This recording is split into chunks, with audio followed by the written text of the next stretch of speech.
Halo, assalamualaikum teman-teman. Balik lagi di Dunia Dian. Nah, kali ini saya gembira sekali ya. Kali ini saya akan membahas soal kura-kura saya. Jadi saya itu sudah memelihara kura-kura sekitar tahun 2011. Dari mulai kura-kura darat, sulcata segala macam itu, cherry head, pardalis segala macam lah. Akhirnya saya beralih ke beberapa tahun kemudian saya beralih ke kura-kura air, karena kura-kura darat itu butuh komitmen ya, karena dia kalau pagi harus dijemur, harus ribet lah. Kalau kita udah mulai sibuk tuh biasanya dia mulai sakit tuh karena jarang di ini. Tapi kalau kura-kura air tuh relatif dia relatif gampang gitu ya, kalau menurut saya. Jadi bagi orang ada yang bilang susah, tapi menurut saya gampang gitu. Terus kadang-kadang kalau seharian sibuk juga 2 hari sekali dikasih makan juga nggak masalah gitu. Yang penting airnya menjaga kebersihannya gitu. Nah, dari melihara kura-kura yang cukup lama ini, saya tuh dari dulu pengen bagaimana sih agar kura-kura saya itu bisa beranak gitu. Jadi kayaknya di kura-kura itu kalau penghobi kura-kura belum bisa membreeding kura-kuranya, kayak ada yang kurang gitu ya. Walaupun orang kan masing-masing ya hobi kura itu, ada yang untuk dibreed terus diperjualbelikan, diternak segala macam, ada yang cuman hobi membesarkan dari bayi sampai gede, jual lagi, beli lagi bayi. Saya sempat seperti itu sih, karena keterbatasan lahan gitu. Karena kalau mau ngebreed kura-kura kan harus ada kolam yang lumayan gede gitu. Tapi akhirnya saya menemukan kura-kura yang menurut saya ideal untuk di perkotaan yang lahan terbatas gitu. Akhirnya saya melihara kura-kura bauri itu. Kura-kura bauri itu mungkin kura-kura terkecil ya, mungkin ada yang lebih kecil. Tapi kalau yang beredar di pasaran, yang dijual, yang selama ini saya lihat di pasaran itu yang paling kecil emang bauri gitu. Gedenya aja cuma segini ya. Nah, sekitar bulan Oktober 2015 ya, berapa itu? 6 tahun yang lalu itu saya beli kura-kura bauri kecil banget. Kecil banget.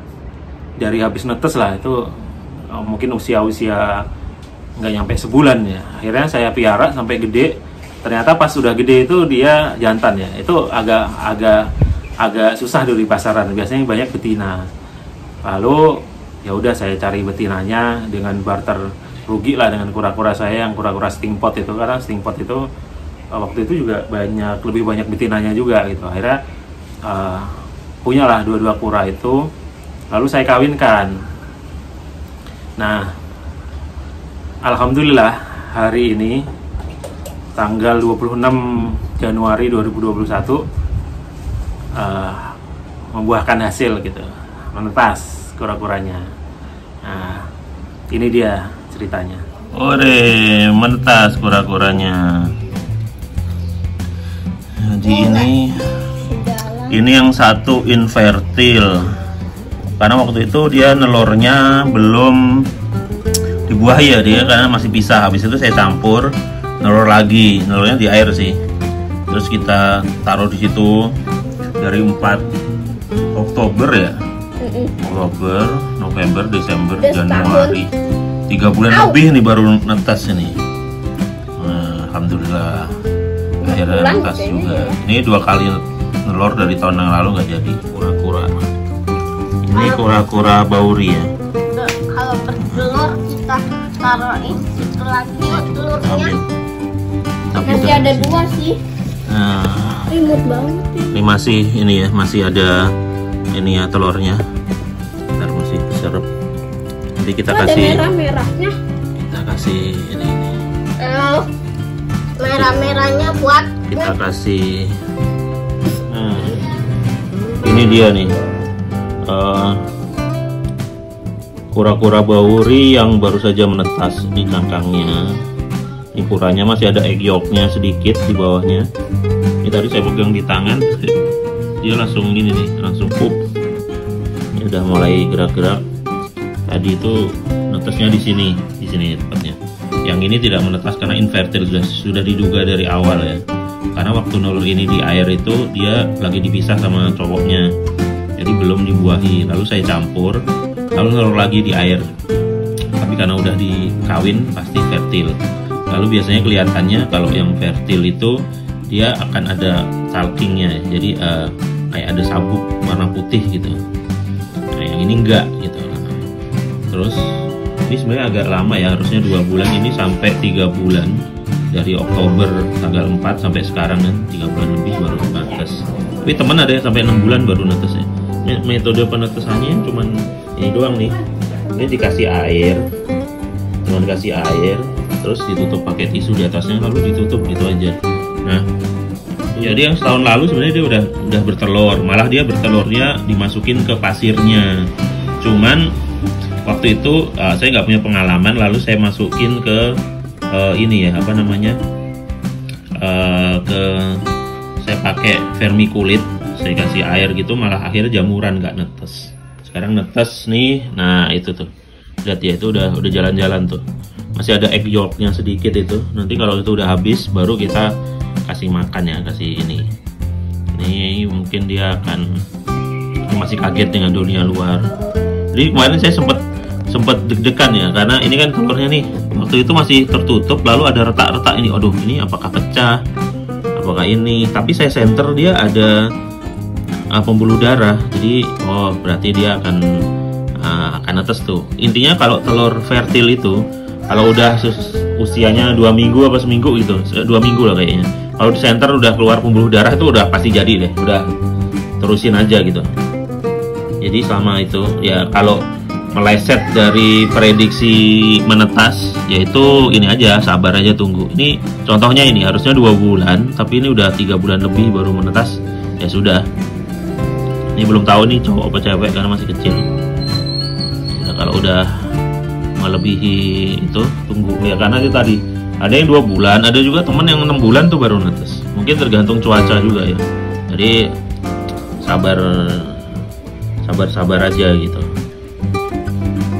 Nah kalau udah netes gini nih bukan masalah ininya ya. Jadi kita kayak kalau kita pemelihara hewan itu kalau udah bisa berkembang biak itu biasanya lega, berarti kita udah berhasil membuat binatang itu nyaman minimal kan, karena dia kan kawin tuh. Berarti kalau udah mau kawin tuh udah nyaman. Lalu kita ketika bisa menetaskan kan berarti kita juga sebagai kiper itu udah bener itu, udah inilah. Jadi kayak teman-teman terutama pecinta kura itu kalau udah bisa membuat breeding itu udah kayak wow gitu lah ya teman-teman. Dia langsung udah aktif nih, punya kabur aja nih. Udah masih ada egg yolknya. Ini karena wadahnya transparan ya, nanti wadahnya perlu ditutupnya. Karena memang insting kura baru lahir itu biasanya dia mau kabur. Karena kan biasanya dia lahir di dalam tanah ya, terus dia gali-gali gitu untuk cari tempat ini ya. Tapi menurut para senior nih sementara kasih tisu basah ini aja sampai egg yolknya habis. Ada suhu sementara sampai egg yolknya habis, kasih tisu basah semu-semu gini aja sampai egg yolknya habis. Kan itu cadangan makanannya, kalau udah habis nanti dia baru kita kasih makan, kita kasih air, karena itu dia udah bisa makan tuh. Kalau egg yolk habis ini kan masih nih. Tapi yang namanya kura-kura ya baru lahir sih udah aktif, beda sama orang baru lahir diem aja. Ya karena kura-kura ini termasuk binatang yang sejak dia di telurnya dikeluarin sama induknya udah ditinggal gitu aja, dikubur, udah ditinggal, udah nggak diperhatiin lagi ya. Beda dengan mamalia ya, termasuk manusia ya, manusia mamalia juga ya, yang harus dirawat, disusui segala macam. Kalau reptil itu enggak. Jadi dia binatang yang mandiri sejak pertama kali lahir. Ya alhamdulillah ya, senang sekali nih. Akhirnya bisa netesin kura-kura sendiri, atau kalau istilah teman-teman tuh CB sendiri. Walaupun cuma satu tetap alhamdulillah. Oh ya, untuk inkubatornya saya sebutnya inkubator air ya, karena saya tadi itu pakai air untuk inkubasi. Nah ini beli alatnya ini aja nih, ini alat untuk netesin reptil ya. Ini bisa untuk semua reptil sih ini, asal telurnya muat ini. Ini telur bauri itu segini, ini yang nggak netes. Jadi bawahnya kasih air, jadi itu mencegah jamuran dibanding dengan cara yang dikubur setengah dengan media tanam pasir atau vermiculit atau yang lain itu.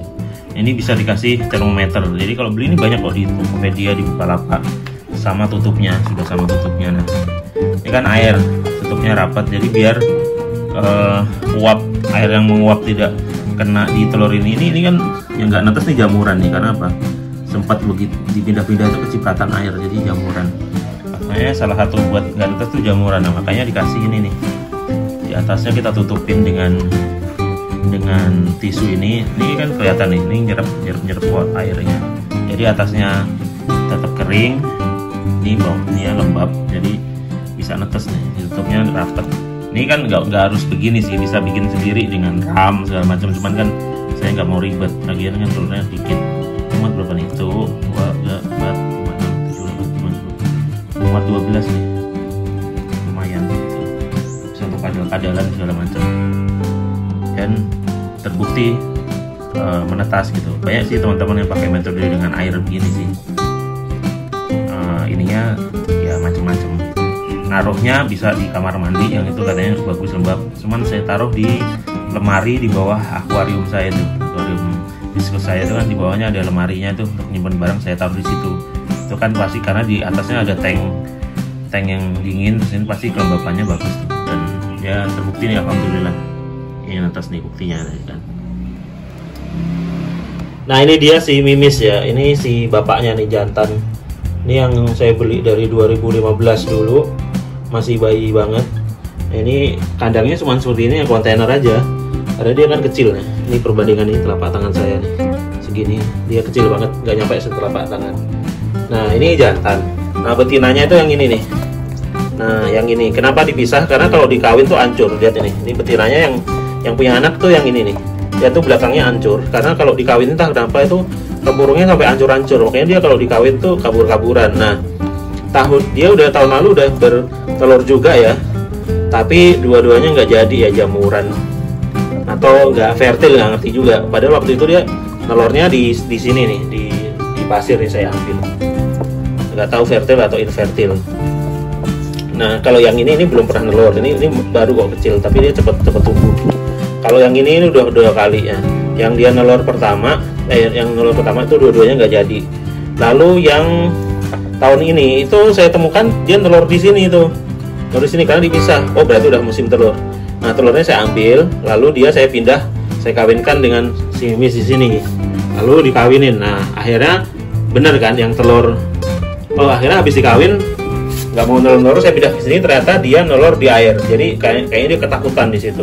Nah dia nelur di air di sini, langsung saya ambil. Nah sama-sama nelur di air ada 2, yang satunya infertil karena waktu itu belum dikawinin, yang satu sudah dikawinin dan itu netes itu yang tadi teman-teman. Nah sekarang nih kondisinya memang belakangnya hancur ya, tapi dia sehat sih. Nah jangan hancur karena memang kura-kura itu ya. Biasanya kalau musim kawin itu ininya lihat tuh, akhirnya bekas digigit-gigitin juga. Jadi kura-kura mat atau mas itu kalau dia jenis kura-kura kecil-kecil begini itu, razorback juga sama, saya pernah punya, stingpot juga mungkin sama. Itu kalau kawin memang hancur-hancuran gitu. Bahkan teman saya punya razorback itu dibiarin kawin terus mati satu karena dihajar terus sama jantannya. Nah makanya kalau saya pindah ya, biar gak mati betinanya. Nanti kalau musim kawin sekitar bulan apa itu ya, kemarin tuh Oktober ya dia nelur ya, sekitar Oktober itu campur baru dia akan nelur. Mungkin ini ready nih tahun 2021 ini, yang satunya nih ini baru saya beli tahun lalu ini. Waktu itu lebih kecil, ini sekarang udah hampir sama nih gedenya. Sempat ada juga betina satu gede, dia mati, dia dikawinin mulu sama jantan saya iniin. Tapi alhamdulillah sekarang paling nggak walaupun itu satu ada penerusnya ya. Nah itu teman-teman cerita tentang kura-kura saya yang hari ini lahir. Akhirnya berhasil juga nih punya kura-kura CB sendiri, CB pasar minggu. Jadi teman-teman yang punya kura-kura sabar saja. Jadi terus pelihara dengan sepenuh hati. Jangan pikirannya pokoknya kalau pelihara kura-kura jangan terus kapan ya ini beranak banyak lalu bisa dijual cuan. Jangan. Yang penting sehat, enak dilihat, aktif segala itu baik. Dan memang dianjurkan kalau kita memelihara hewan atau makhluk hidup itu yang sepasang gitu. Nah kan bisa dicari, misal kalau sama-sama punya jantan atau punya betina kan bisa tukeran sama teman atau dijual atau beli lagi. Yang penting aja sepasang, tidak hanya biar beranak jadi banyak bisa dijual segala macam atau orientasi cuan, juga biar memenuhi hak hewan itu juga kan. Misal kita seperti orang lah ya, kalau berpasangan kan enak itu, jadi ada laki-lakinya ada perempuannya kan enak, bisa saling ini ya, kebutuhan biologisnya tersalurkan lah gitu. Oke tuh teman-teman, bian hewan kali ini begitu aja. Jika video ini bermanfaat bagi teman-teman, silahkan di like ya teman-teman ya. Silahkan di share juga, yang mungkin ada temennya yang membutuhkan video yang seperti ini. Silahkan juga di subscribe bagi yang belum, yang sudah terima kasih banyak. Sampai jumpa di video-video berikutnya. Saya Dian, pamit undur diri. Wassalamualaikum warahmatullahi wabarakatuh. Dadah.